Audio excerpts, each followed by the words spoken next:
Imagine a genocide so brutal, so ruthless, it nearly wiped out an entire people. This was the reality of the Namibian Genocide of 1904. This grim chapter of history unfurled under the watch of German colonizers in the early 20th century, bringing untold suffering to the indigenous Herero and Nama people of Namibia. Tensions had been simmering, with the native population chafing against the harsh yoke of colonial rule. The fuse, however, was truly lit when German military commander Lothar von Trotha issued his chilling order for the extermination of the Herero and Nama. It was a command that would plunge Namibia into a nightmare of violence and death. In a span of just a few years, up to 80,000 Herero and Nama people were brutally murdered.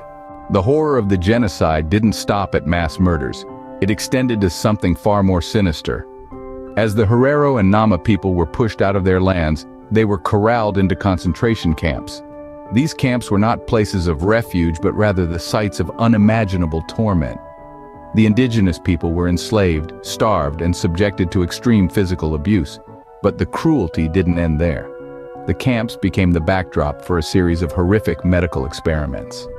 The Herero and Nama people, stripped of their human rights, were treated as mere test subjects, their bodies exploited in the name of so-called science. Their skulls were stolen, shipped to Germany, and used in pseudo-scientific racial theories.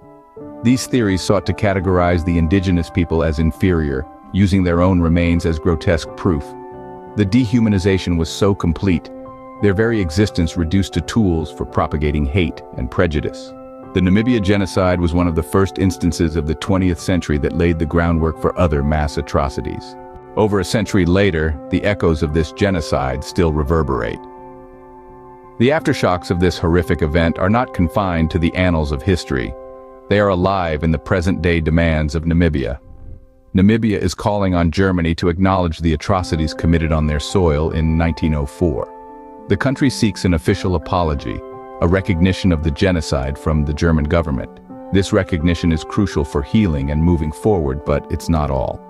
Namibia is also asking for reparations, a form of compensation for the enormous loss of life and cultural devastation inflicted. Yet Germany hesitates. The reluctance lies not in denying the historical facts, but in the potential legal implications of officially admitting to genocide. For Germany, this admission could open a Pandora's box of claims and demands from other nations, impacted by its colonial past. But the echoes of the past cannot be silenced by fear of the future. The Namibian Genocide of 1904 is a chilling reminder of humanity's capacity for brutality, a history we must acknowledge to prevent its repetition.